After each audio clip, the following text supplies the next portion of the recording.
ఎటు వచ్చినావు రమేష్ అన్న? సీనిగాడు పైసలు ఇచ్చిన తమ్ముడు ఫైనాన్స్ వసూలు చేద్దామని వచ్చిన నేను. పై పై గానికి ఇచ్చినావా? ఆడు ఇచ్చినట్టు నువ్వు తీసుకున్నట్టే పో. దగ్గర కానీ నడువే తమ్ముడు, ఇలా వాని సంగతి ఏందో చూస్తా, వాని వసూలు చేసుకొని వాని సంగతి ఏందో చూస్తా. నీ సంగతి చూడకుండా తాలిపో.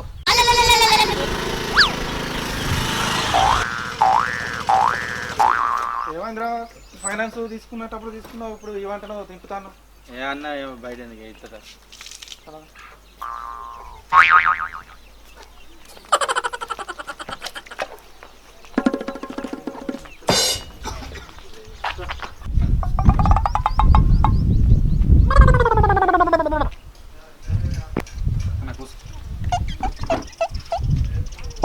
డబ్బులు అయితే తీసుకురారా ఫస్ట్. తీసుకురా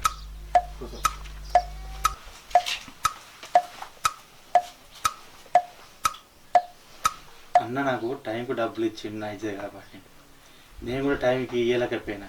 కాకపోతే ఆయనకు మంచిగా ఫోన్ కోసి మంచిగా దావత్ ఇచ్చి పైసలు ఇస్తా, ఎట్లయినా మంచిది.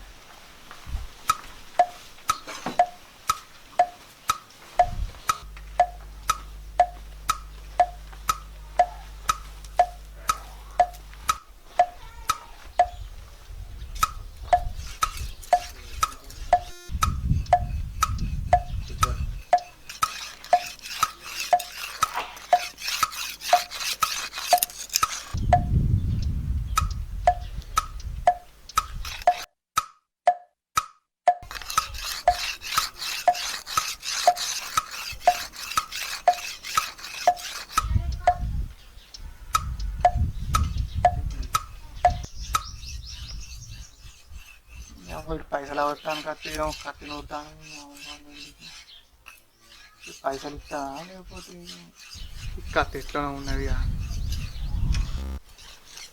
తమ్ముడు నేను మళ్ళొస్తా. ఎందుకే మళ్ళొస్తా తమ్ముడు.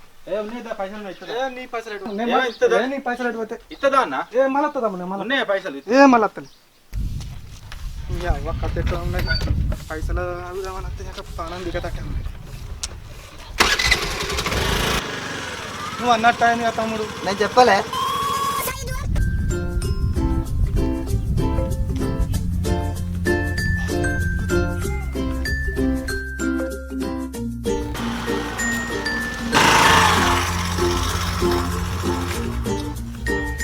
మళ్ళీ ఎదురాయనుగా, మళ్ళీ కత్తి చూపిస్తారు.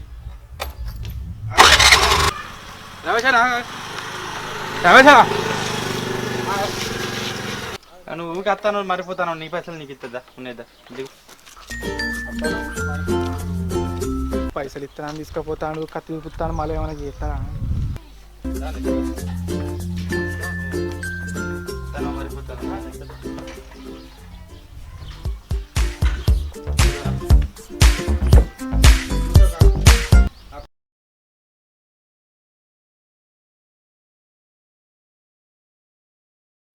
ఇది మళ్ళా కత్తి తెస్తాడేంది?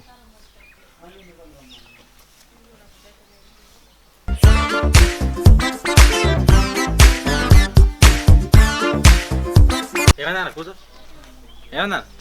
ఏమైందా? నా రావద్దు పోవద్దు. నువ్వు నీ పైసలు అద్దేమది, నువ్వు తాపకు వచ్చినప్పుడల్లా కత్తి ఇస్తానని.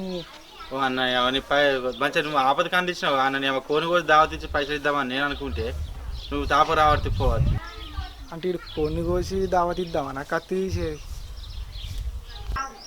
కూడద్దు, దావత్ వద్దు, నాకేమద్దు, నా పైసలు నాకు లేపురా. వాటి పైసలు